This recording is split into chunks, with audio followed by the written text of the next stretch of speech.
Understanding the technology that powers the money is essential. Knowing the business drivers that inspire how the money is made is crucial. Bridging the gap between the mind of the technologist and the mind of the business is monumental. That is what TBF is all about. Let's start this never-ending conversation. It's time.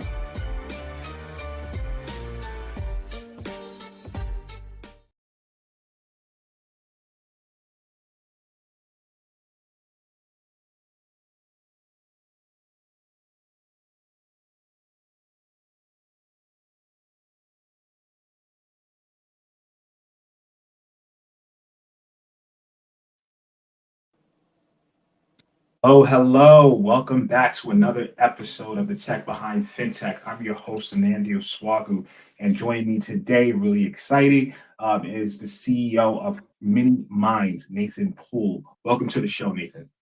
Hey, Dandy, it's good to be here.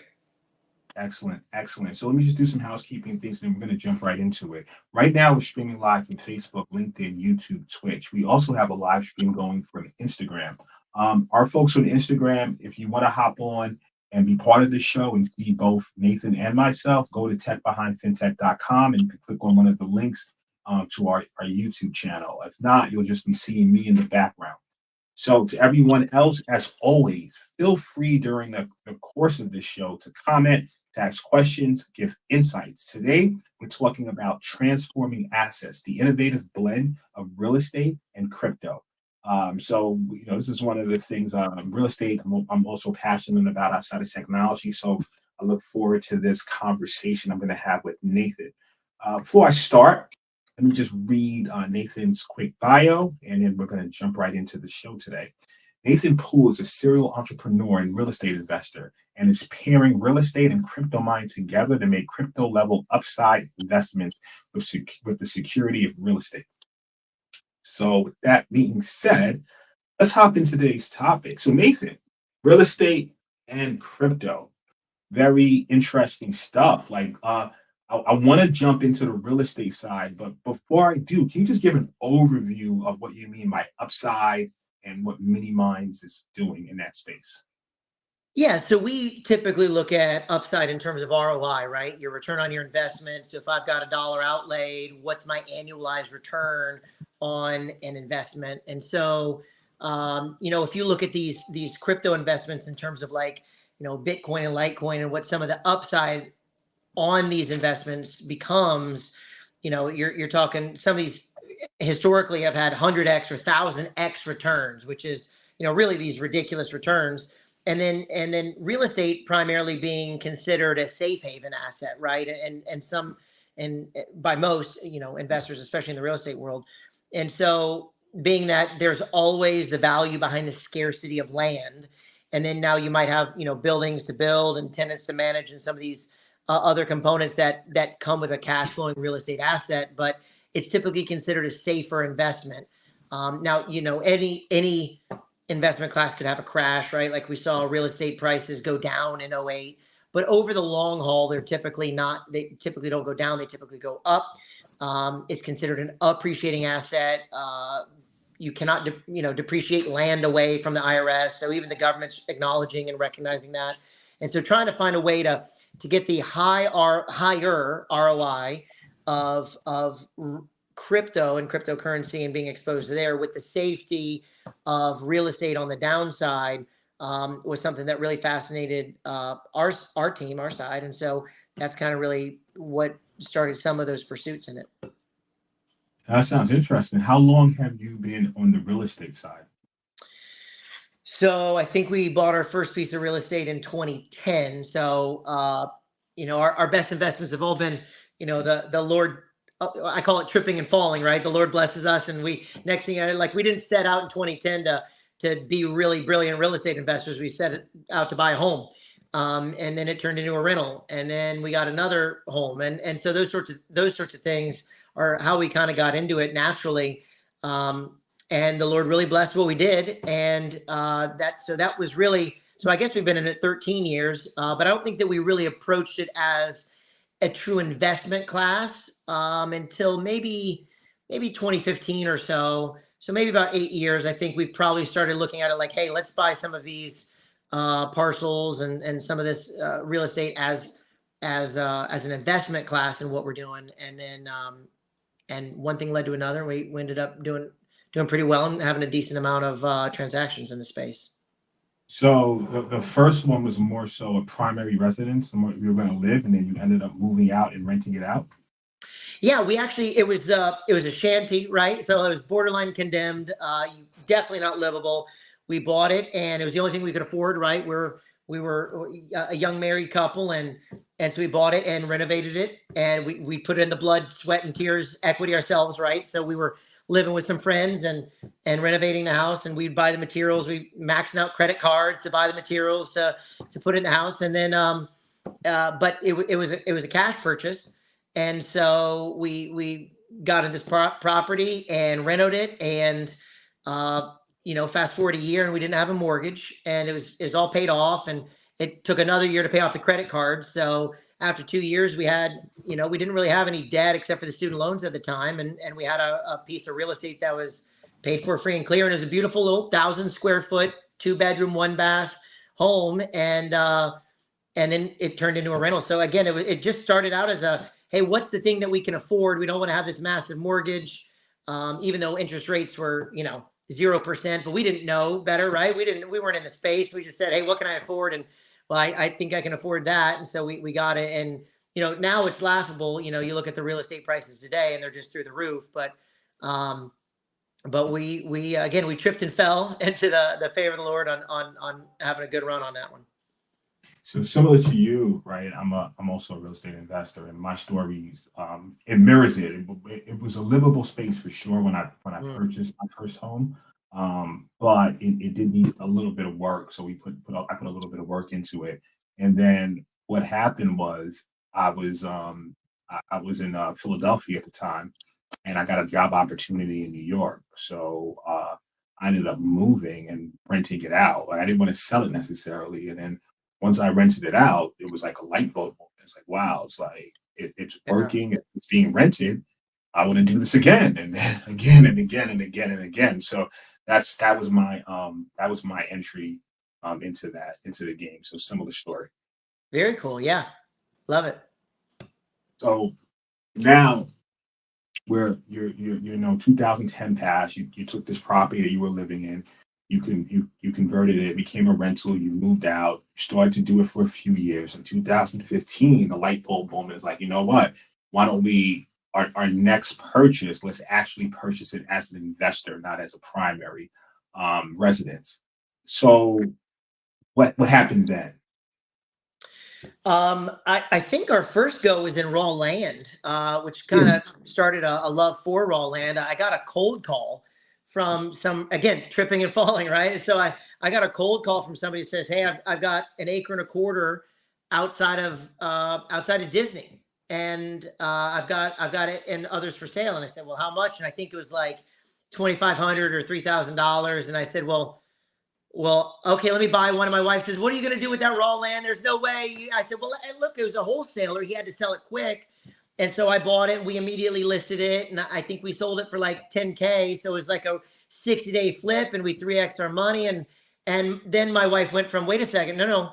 How many more does he have? And so then we called the guy. And so we bought everything he had. He had a handful of them, and we sold them all off. And we held on to some and sold some for even higher.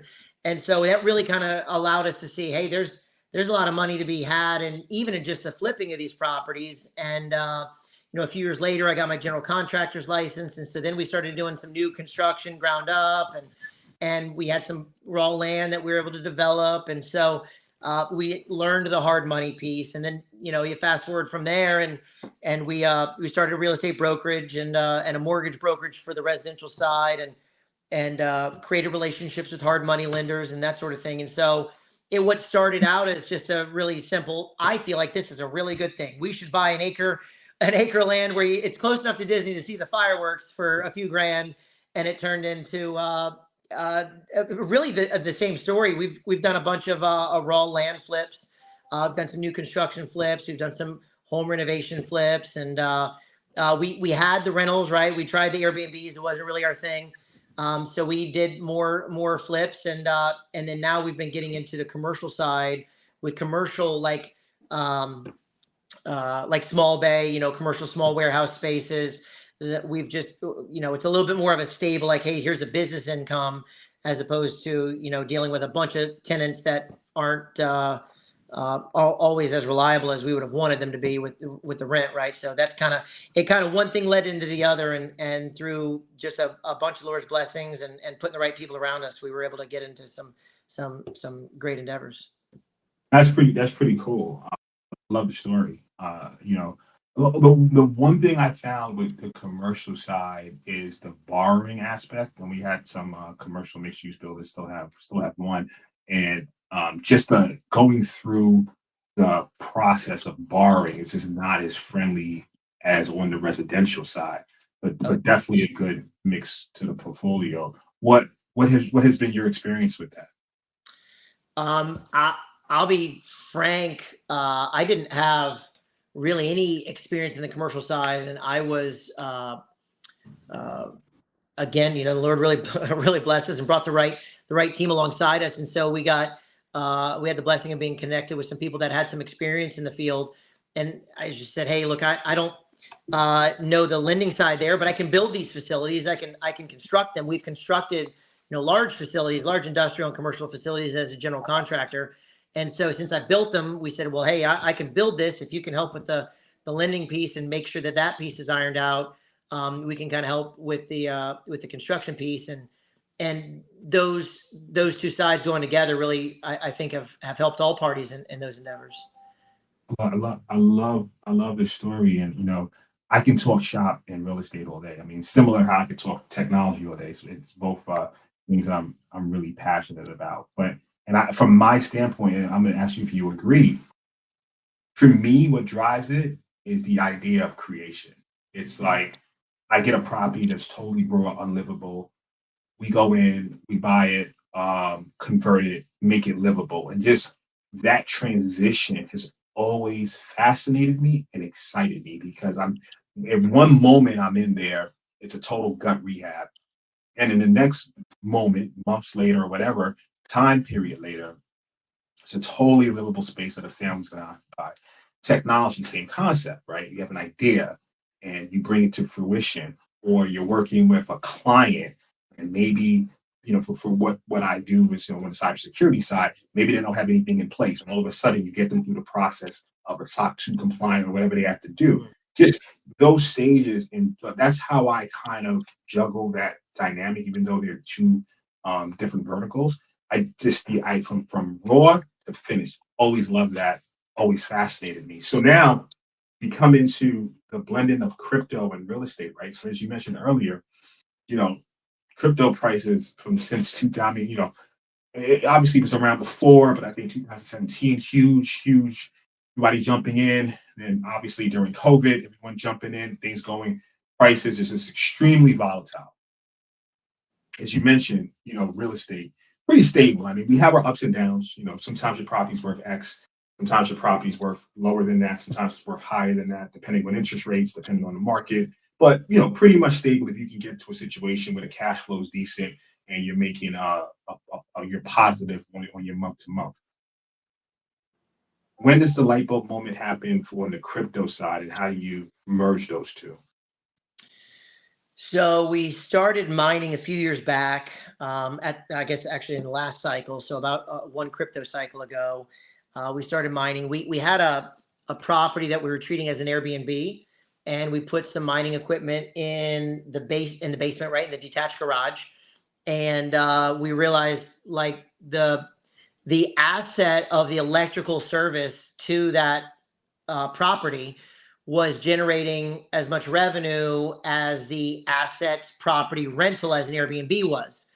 And we realized we've been looking at real estate as this is the asset instead of the different things that you could do with that real estate.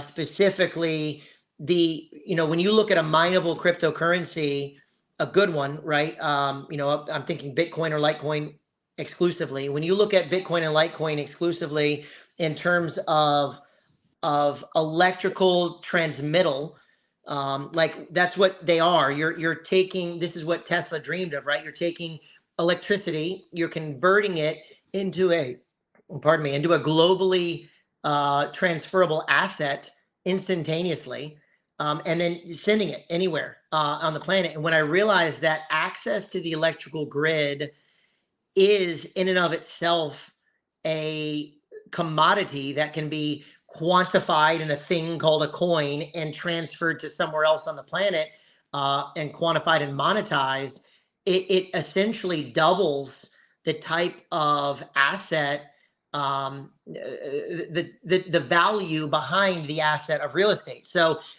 you have an electrical asset in the form of your infrastructure, your electrical infrastructure, the grid that we have, that we're fortunate enough in this country to have just this really reliable, for the most part, really reliable electrical grid, and for the most part, really affordable, globally speaking.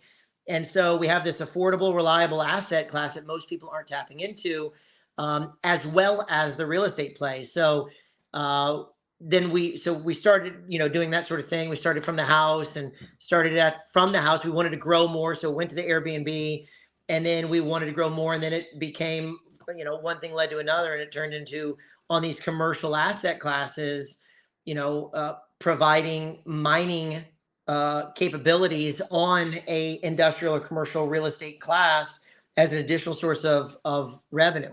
And so what started as a passion of, hey, this is a great way to pay some extra bills around the house, turned into just what's now become a industrialized thing in our lives.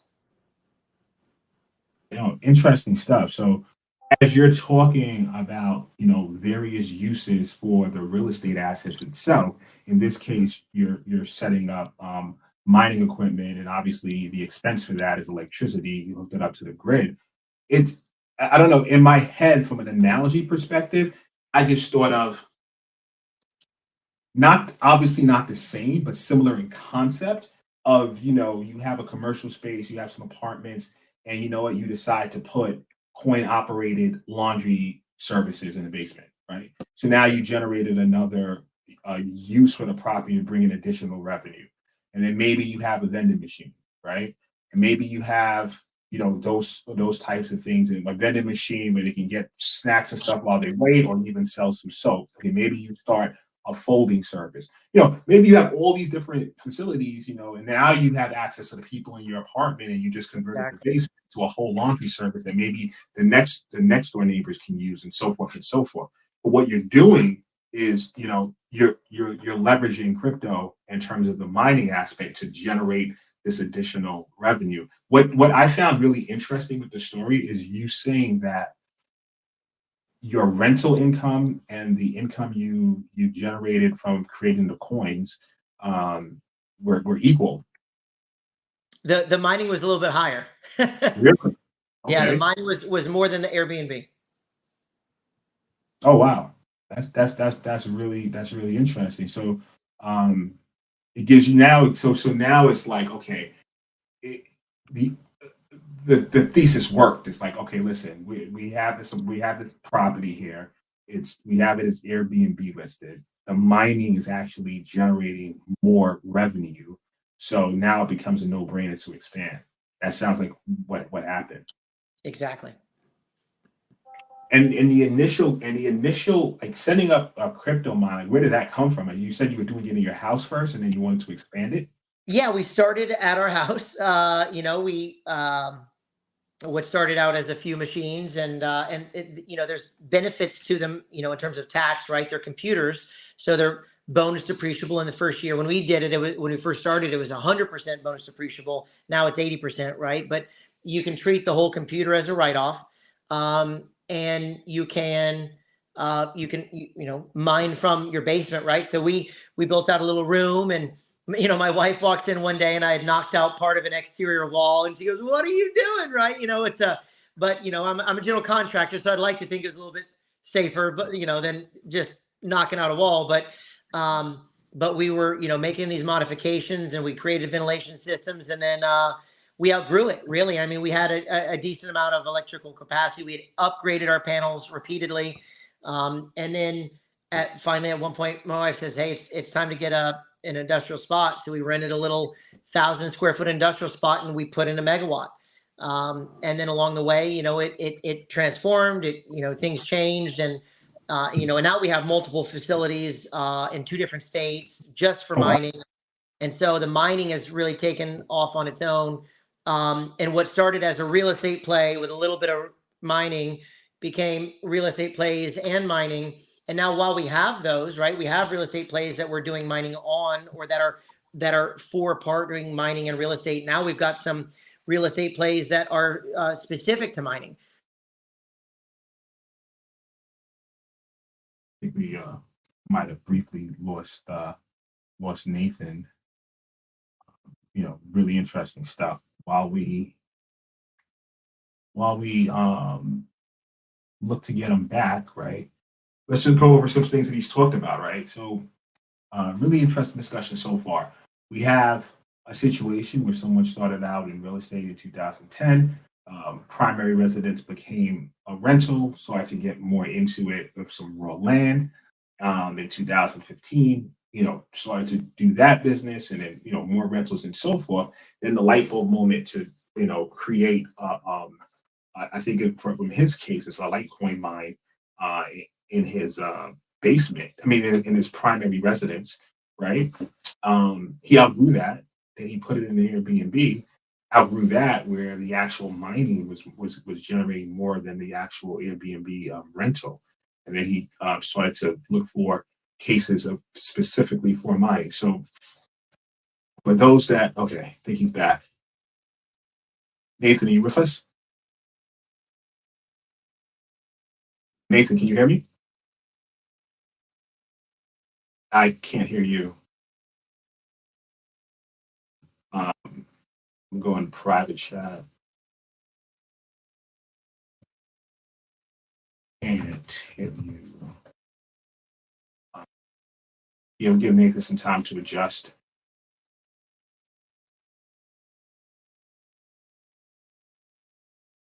Nathan, are you with us?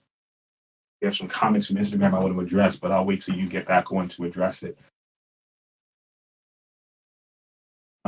Yeah, do whatever you did before, because the sound's not working. You can hear me. It's a private chat on your screen. If you can let me know what's going on.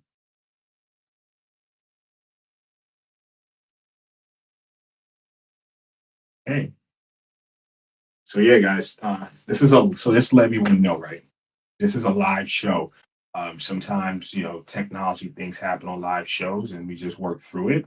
Uh, at all times, remain calm. It's all good, and we're going to continue on with the discussion once Nathan comes back. I think he's going to log back in. So we have a comment from a user on Instagram, Savan. She says, "Whoa, sounds like an innovative value add strategy. Love it." No, 100%. I think Nathan's back with us. Let's see if he can. Nathan, can you hear me? Hey, there you are. Okay, here we are, man. Look, There we go. while we had that little brief moment, I gave a summary of our discussion so far, and just to get people involved. So we have a comment. I'm addressing a comment from Instagram. Sounds like an innovative value add strategy. Love it. So, question I have for you, right? Because did you have a technology background prior to the mining? No. So as we got into, not of any substance, right? I mean, like I had built a few computers, when I was a younger man, and kind of figured it out some. And but in terms of like any really deep in-depth technical knowledge, no more than I would anticipate your average elder millennial would have, right? So not particularly. But I realized that mining was actually 90% general contractor skills and 10% computer skills. So I was thinking, hey, I've got to have all this tech knowledge. I've got to know what I'm doing. I've got to, I got to hack. I got to be a hacker. And it ended up not being that at all. It ended up being I have to be really good at managing electricity and temperature and airflow and fluid dynamics and building design and insulation and electrical connections and low voltage connections. And these are things that I'd been doing for years. And so as we got into it, I realized like my skill sets are actually really, really well paired for what I'm doing. And even to today, I was just we're building out, I should say, another 7.5 megawatt facility in North Carolina.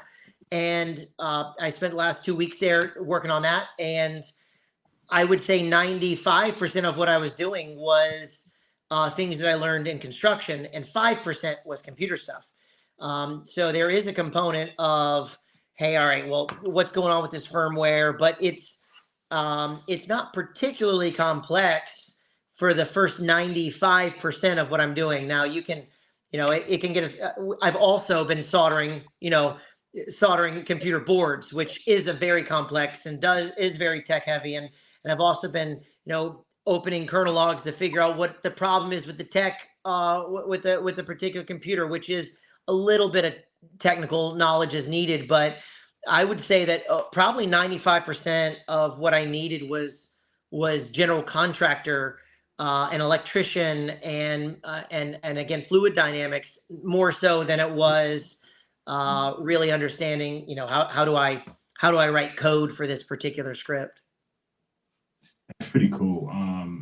I would say this is my first time I've heard it put that way in terms of, you know, uh, creating your mining lab is more general contracting skills than actual tech skills. So that's interesting. I've to date have never heard anyone put it that way. Makes sense, right? So similar to you, I'm not as hands-on on the construction side. I have a really, really good contractor that I work with and partner with. So I wouldn't call myself far from a general contractor as you could possibly be. I understand, but I'm good with processes, right? So, understand when we get a gut, we have the steps we have to take to get it to a livable space and all of our lessons learned and so forth. So taking those procedure and process skills from software development, from technology, applying it to real estate. I see that synergy. Having you talk about the other way around, never heard it put that way. Fascinated by it. I think it's phenomenal that you're able to do that. But now that I understand that aspect, but when was like that light bulb moment that, you know what, I'm gonna set up I'm gonna start crypto mining and things of that nature. Oh, I'm sorry. Can you give a brief overview of what crypto mining is for the audience? So I do think that crypto mining gets a bit of a bad rap. And what I mean by that is it gets a bad rap in the media, and it's poorly communicated by people in the industry. So if you rewound 5 or 10 years ago, crypto mining was done almost exclusively by people that were primarily tech, right? So, 13 years ago, it was almost exclusively tech. There wasn't anything that was intuitive or user friendly. I mean, you were writing code to be able to do that. But technology has advanced so much and the space has advanced so much that that's no longer the case. But the people that are the originals, right, in the industry still talk about it in the same way that they did 10 and 15 years ago. But that's not the case anymore. Now, almost all that's written into it in the same way, like the computer space, right? If you rewound, 30 years ago now, and you've got computers where there's, punch cards and 5.25 floppies and, or 5.5 floppies, 3.25, hard disks. And so you're doing things differently then than you are now. And in the same way, the modern tech, the modern usability of like a standard laptop is more than sufficient for what you have to do. Like we have a Macintosh laptop as our server because it doesn't require lots of server, specialty server knowledge to be able to do it. And it's pretty user friendly and it's pretty intuitive now, which means that the real skills at this stage in the game are how do I get a lot of electricity? How do I install large transformers? How do I get cables there? And I think I started realizing that when I demoed that exterior wall at my house, right? I'm demoing this wall and I'm realizing I am doing all of this for mining And all of these are skill sets I already have. These are all things I know how to permit them. I know how to upgrade the panel. I call my electrician for this. I call the plumber for this. I call the mechanic, my mechanical subcontractor for this. And I realized this is a construction process more so than it is a computer process. And so as I kind of started putting those pieces together, I think that the original people that blazed the trail are still communicating about the industry in the way that they did when they blazed the trail. But now that they did this great service of blazing the trail, it's a different trail now, right? It's just a different trail. And so what crypto mining is essentially is, and I'll describe it two ways. The way you'll hear it described is it's solving complex mathematical equations, right? That's what's happening behind the scenes. But you and I don't care about that. I don't care what kind of math problem they're solving. I care that it's encrypted and that it's safe. And I can read a book about that. I don't have to read code about that, right? And so it's a way of taking encrypted, algorithms and solving complex math equations. But really what it is we're the Western Union of crypto. We're the hardware behind the software that's called cryptocurrency. And what I mean by that is you go to, down here in Florida, you go to Publix and you pay the teller whatever to Western Union money from point A to point B. Or you go down to, Bank of America. And if you want to wire money from Bank of America, you have to go into a physical store, talk to a physical teller, a physical guest service rep, and then the teller or the manager. Then they send it to their computers in another state, who then sends it to the computers in another state of the receiving bank, who then goes to that manager, and then that person at some point sees it on their computer screen. Well, all of that requires outside parties. I have to have permission from the banks to do it. They have to have permission from the banks to receive it. It's completely using multiple physical buildings, multiple computers, probably at least 5 computers are going to be involved in the transaction. But what crypto does is it's automated. It's completely encrypted. Like I can't see any of the transactions I'm brokering.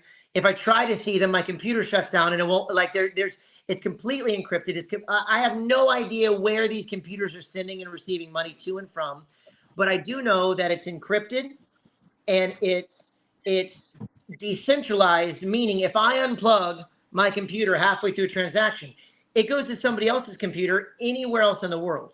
So like that's the beauty of Bitcoin and Litecoin is you can't shut down the networks. We saw what happened when China makes it illegal to mine Bitcoin. They said Bitcoin mining is illegal. Within 90 days, the amount of computers on the network were higher than it was globally. It just was no longer in China. It went to the rest of the world, and none of the networks skipped a beat.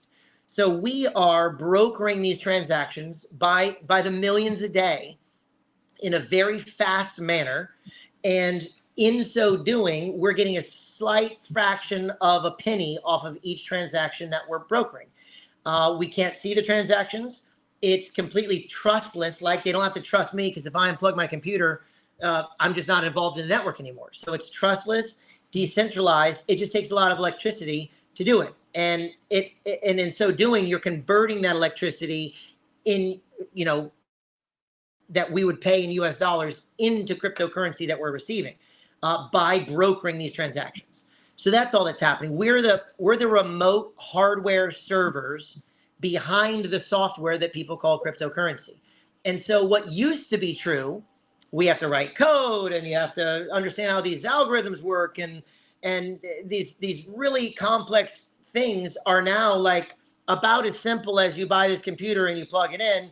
And then there's still a learning curve, right? But it's a software learning curve, not a coding learning curve. What used to be coding now has software to manage it. So I can have my software, like I manage our mind from my phone, right? Like I can pull it up and scroll and say, oh, I got an alert email. Oh, that computer went down. What do I got to do? I can diagnose it. I can check the whole thing from here. I can even send a service ticket to a tech to repair it all from my phone. And so you couldn't do that 10 years ago, but now you can. I have some questions, but I like to take my audience questions first. We have a question from Instagram from Savon. She's asking, can solar energy be leveraged for mining, or or can it only be tied to the electrical grid? Great question. So in short, yes, you can, but it's a very ineffective way to do it. Okay. So to elaborate, for 1 megawatt of electricity, it's about an acre of solar.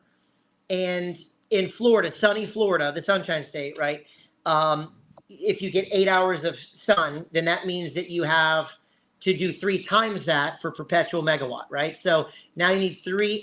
I'm talking at scale, right? So you would need three 3 acres to really power 1 megawatt of mining, and which is about 220 computers or so.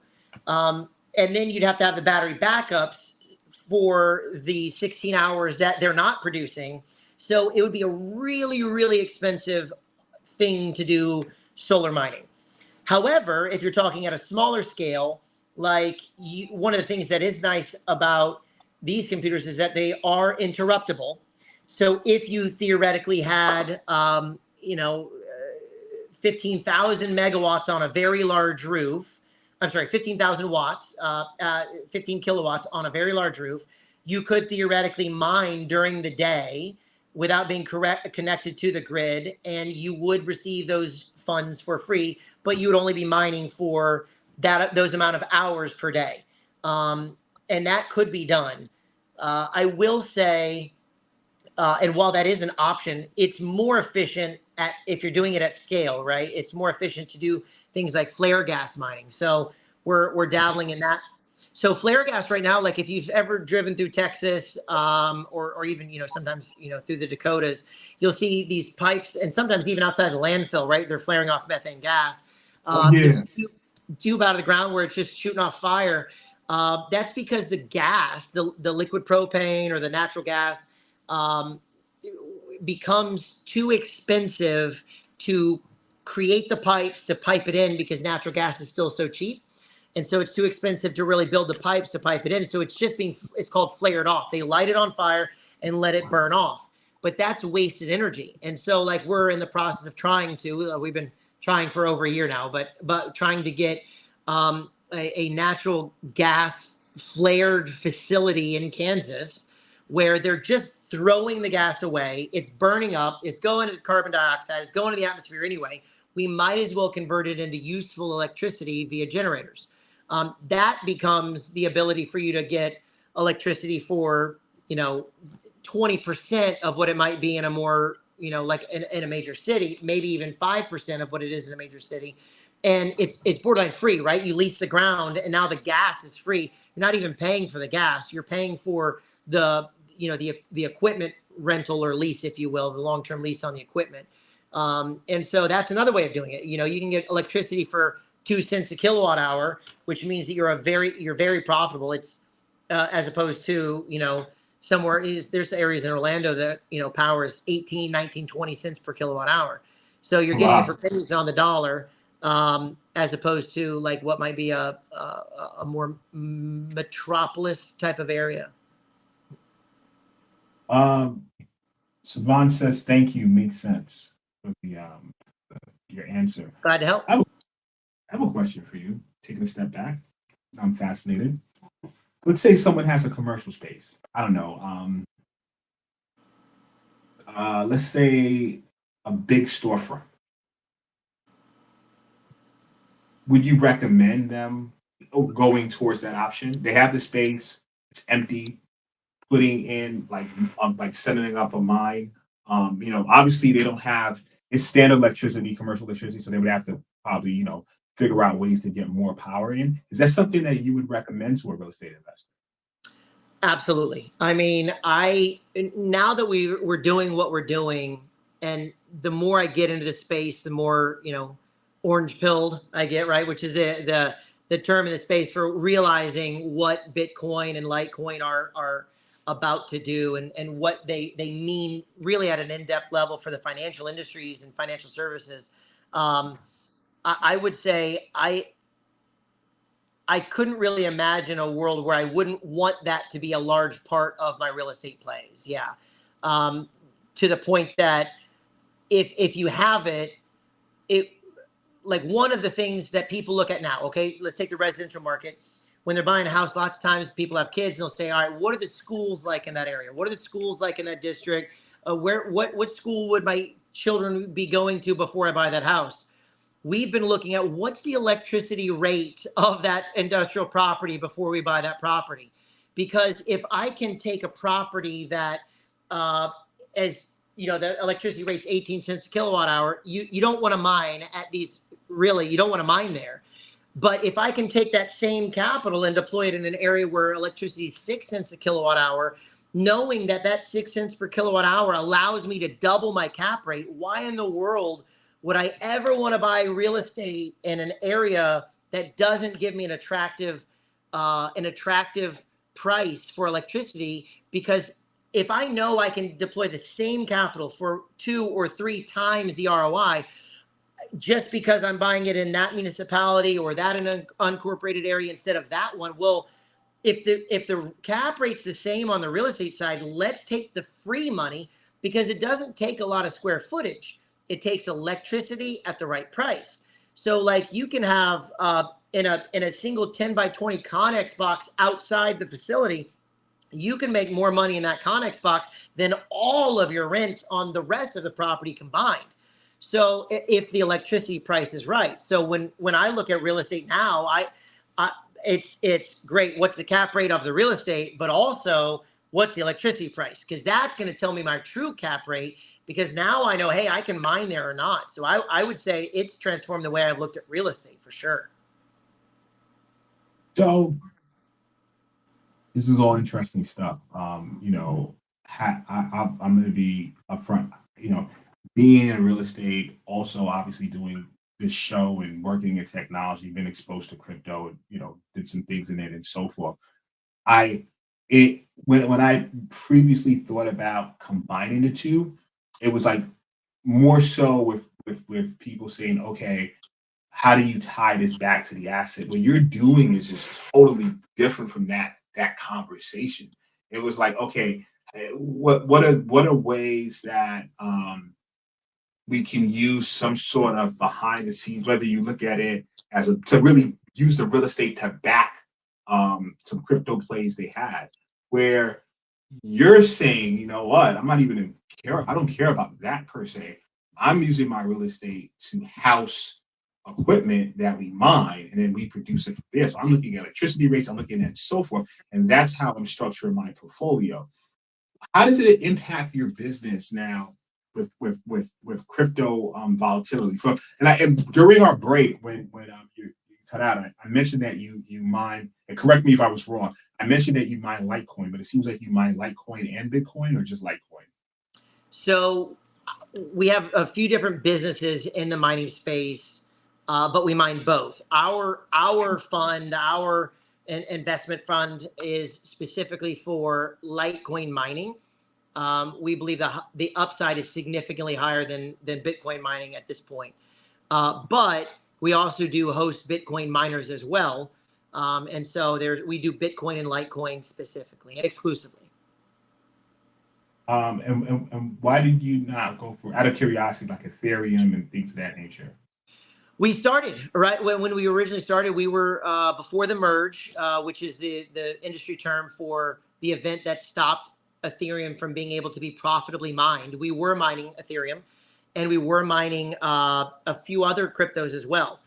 As we went, I guess, deeper down the rabbit trail, if you will, we realized that all cryptos except for Bitcoin and Litecoin are probably really good lotto tickets, right? You've got a really high probability of winning in most of these mineable cryptocurrencies, but there was a risk of losing, right? There was a risk that these other, like we were mining some Handshake and Eagle Song and cryptos people had never heard of, Casper, Cadena, and all these different things. And so as we went down the rabbit trail, we realized that all of those are great techs and they could be really great. It's probably like buying a really great tech stock early on in the days, but there were only really 2 coins on the planet that were algorithmically guaranteed.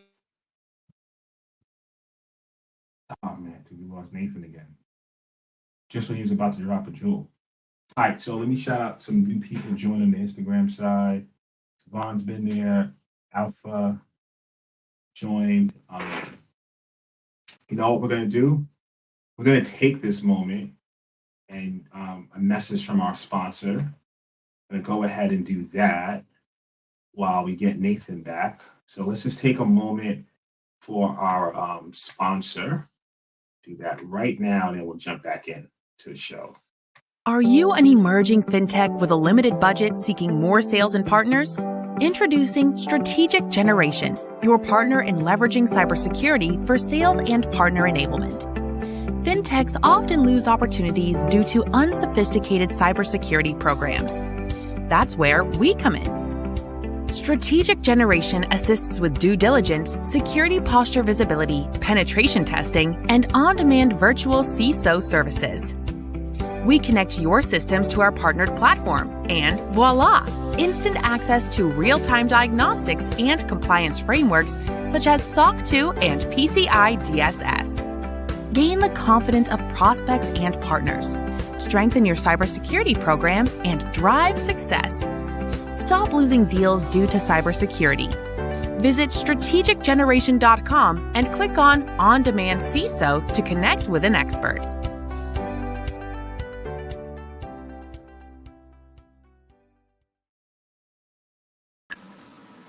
Nathan, are you back?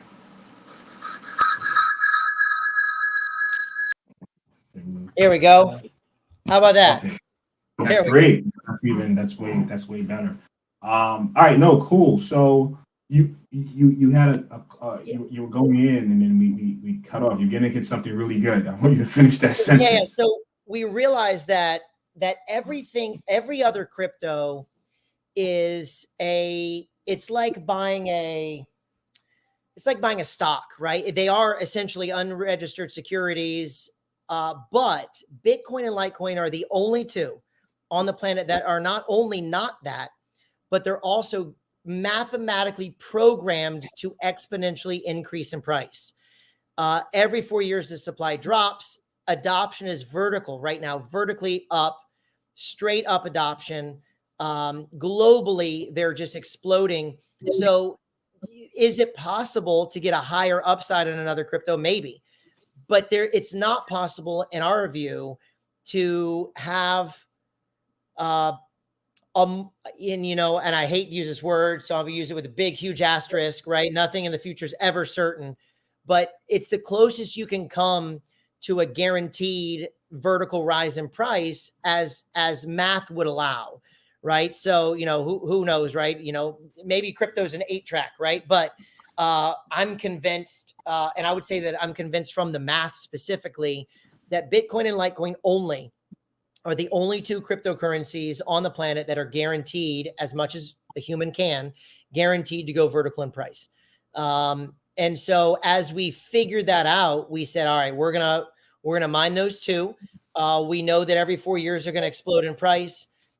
In our mind, right? Nobody knows the future, right? I don't know how many more disclaimers I can give, but that they're programmatically, they're designed to go up in price into perpetuity for forever. And so when compared against the fiat currency. And so I think when we realized that, it caused us to really want to get away from some of the stocks of crypto, right? Like FTX collapses off of the FTT coin, and Ethereum price is flat right now, whereas Bitcoin price is going vertical. And so these are things because those are unregistered securities. But even SEC has come out and said, all right, there's 4 currencies that are not securities, and I think they're wrong. They say there's 4. They say it's Bitcoin, Litecoin, Bitcoin Cash, and Ethereum. Knowing the tech behind it, I can say for sure that Ethereum is a security, and that Bitcoin Cash is at best a gamble. But Bitcoin and Litecoin are the only true, in my mind, right? And technologically written into the code, they're the only 2 true currencies. Everything else is a gamble. And so we wanted, now it doesn't seem like that because volatility is often mistaken for risk, but it's not. If you know that every 4 years there's a cycle, volatility isn't risk. Volatility doubles your upside. Because if you know here's the upside and then here's the downside and here's the upside, and you know the 4-year cycles and you know what those are, you're just doubling your upside, because you can long and then short and long and then short. Albeit we typically only go long, right? I don't know if I have the fortitude to go short against an asset that I believe to be the world's hardest money on that the planet's ever seen. And so it becomes a really great way of, and that's why I like mining, right? I'm not a trader. I can't trade cryptocurrencies. Not that great at it. I tried, and I've gotten lucky a few times, but it's not a thing that I like to do, right? But if I'm mining, I know I'm getting X amount of Bitcoin and X amount of Litecoin every single day. And if Litecoin is $70 or $7,000, and if Bitcoin is $17,000 or $750,000, I'm getting X amount of Bitcoin every single day and X amount of Litecoin every single day. And when it averages out over the history of asset classes, like right now, Bitcoin is by far the highest performing asset of last decade, bar none. And Litecoin is by far the second highest performing asset of that the world's seen, bar none. Way down the list after that is number 3, which is, I think it's, index funds or something like that. So you just have this really massively disproportionate risk reward ratio, in our opinion. And so it just really gives you an upside that while it might take patience, right? Nobody wants to guarantee, hey man, I've got to mine this for 4 years until I'm good. But yes, if you dollar cost average, which is mining, right? Your dollar cost averaging into Bitcoin, your dollar cost averaging into Litecoin every single moment of every single day. It's the most stable form of dollar cost averaging known to man, because every minute of every day, every second of every minute of every day, your dollar cost averaging into these currencies, it becomes just a really great way to lock into the number 1 and number 2 highest performing assets of the last 10 years. So, let me ask you another question on that, because I know we're almost at time, and this is one thing I'm curious about. Because from on the real estate side, right, when we have to go out and purchase these properties and get loans, how does that work? Like, would the bank ask you, okay, what type of business will be in here, judging by the public's perception on coins in terms of it being volatile and things of that nature? Obviously from the bank's perspective, they want to make sure that you meet that monthly mortgage. How do you navigate that? Well, you probably, from a banking and a lending standpoint, they're probably not going to count your crypto mining endeavors, right? They don't even want to hear about your crypto mining endeavors. There are some banks that if they hear crypto, they run, right? So I wouldn't probably run that in your financial models. But like mini mines, for example, we designed a container that will hold 6 computers that will produce an extra $4,000 a month in a bear market, and way higher than that in a bull market. And you can add that to a standard residential application. Like we literally can come in and set it up for you and give it to you. Here you go. You're set. And now you've got, what's probably the equivalent of your down payment on a house, but it's paying more than your tenants are. So it's like, why wouldn't somebody want to, depending again on your electric rate, why wouldn't somebody want to do that? And so we've been, we've designed our own tech behind it. And that's part of why we did even the fund that we started. We were mining, my partner and I were mining, and we said, hey, let's let other people, if they want to come in, they fund, they pay for these computers. We'll set them up in our facility. We'll cover the facility. We'll cover the setup and purchasing them all and set them all up, and we'll split the profits. And it's just been a really great endeavor for somebody that wants hands off. And if somebody wants hands on, I mean, we help them with that too. We'll help them set up a mine at their residential facility that's designed for a 200 amp panel, where you're only using 130 of your 200 amps. That way you still have enough, capacity to turn on your stove and your AC and that sort of thing. And so it allows people to tap into what would otherwise be an industrial market with just saying, hey, I want to give you this to set this up, and you collect your own residual income and you pay your own electric rate. I mean, so there's just so many really great opportunities to partner real estate and crypto that people are not yet exploring. But in the coming 4 to 8 years, I think we're going to watch, in my opinion, I think it'll become the norm for commercial endeavors. And I think that like as these Black Rocks and Grayscales come in and buy up the residential market, I think there will probably be a play in some of these residential markets where it becomes your standard thing. Like think about it this way. All of that electricity is also converted to heat. There's going to come places in Canada and New England and North Dakota where it's always cold. Why wouldn't you at least make money to turn on your heater? Right? Like, why wouldn't you? And there's these boxes that mute the sound of it. So like you can go in and plug these computers in. It takes very little time to set up. And why would, instead of paying $300 a month to heat your home, why not get paid $300 a month to heat your home? So I think that we're going to watch, there's already space heaters that are doing this. There's already hot water heaters that are utilizing A6. They're cooling the A6 via water. And now it's hot water. There's an industrial one that just came out in the last few years where it's enough to heat an entire hotel's hot water supply, but you're getting paid to heat your hot water instead of paying thousands a month to heat the hot water for the hotel. So there's colder environments that are going to deploy these things. It's going to happen. And crypto mining has become the cutting edge of green energy. Like when your number one expense by far is your electricity cost, you are fighting to shave a tenth of a penny. So you're talking people that are like us. We're like, all right, is there a way I can use wind farm, a wind from the wind that these ASICs are producing to regenerate some of the heat back? Is there a way that I can recapture some of this heat? Heat recapture. Is there a way that I can use a little bit of solar just to offset some of the costs? And so really the mining business has become one of the world's greatest innovators in the green energy space. And I think we're going to continue to see that happen for heating and even for cooling. Right. So, but I think that we're going to watch a bunch of really, really neat techs come out. And again, these are all engineered techs. These aren't necessarily computer solutions.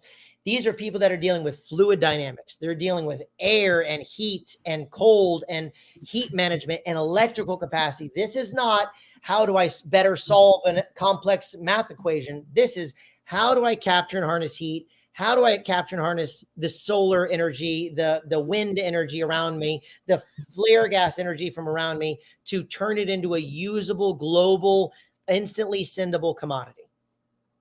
Wow. Really interesting stuff. It's definitely a few takeaways that I like to, research. I'm just really impressed with the combination of leveraging your existing real estate portfolio or different free spaces that you have for something like mining that, it's just adding another source to your property. What I'm going to do at this stage is I'm going to give you the floor to talk about mini mines and close out in terms of, and I'll come back on the stage, but this way it just gives you an opportunity to talk about how people can follow up with you, more about it. So I'm going to step off and give you this time, Nathan. Oh, sure. Thank you. So yeah, I mean, we kind of talked about what we're doing. We do have a fund where if somebody says, hey, look, I've got a tax problem and I'm looking for a pass-through bonus depreciation, we have that. We've got some real estate plays with opportunity zones, where we've got mining opportunities and opportunity zones that for somebody that needs to deploy in that type of environment, we've got that. And we're also happy to help, hey, here's a setup for even something small like a residential application for even a single family, even, hey, we're trying to set up a small mine here. Happy to help you do those things, happy to help people get in the space. Mining is a multiplier of the upside of crypto. And so we're excited about it. I love what I do. Right. We'll release a YouTube video soon. We were just camping at our mine, right? Like staying under the heat of the ASICs, which is the name of the type of computer is an ASIC. And so happy to help however we can. If you guys want to get involved in mining, check out www.minimines.com. So minimines.com has our investor prospectus. It has, a login where you can see all of our data. It's got real-time ROI calculators. It's got the whole thing on there. So feel free to check us out, and happy to help people get interested and involved in mining. We're excited about being part of the future. Thank you, guys. I just posted the website, miniminds.com for the audience was part of this video now forever. Nathan, thank you very much for your time today. Very insightful conversation. I learned some stuff that I'm going to follow up on. Really appreciate it. To the audience, so as you know, guys, we go live every Friday at 12 p.m. You can definitely join us next week, Friday. We're going live again all the way throughout the end of the year. I think we take off at the end of the year, but I'll give you guys notice. So catch us next week, Friday, 12 p.m. Have another interesting conversation with another brilliant guest. And to all, have a really, really exciting and fun weekend. And on that note, we are out. Cheers. Thank y'all.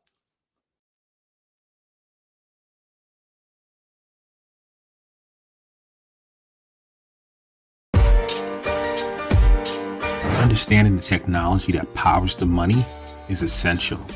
Knowing the business drivers that inspire how the money is made is crucial. Bridging the gap between the mind of the technologist and the mind of the business is monumental. That is what TBF is all about. Let's start this never-ending conversation. It's time.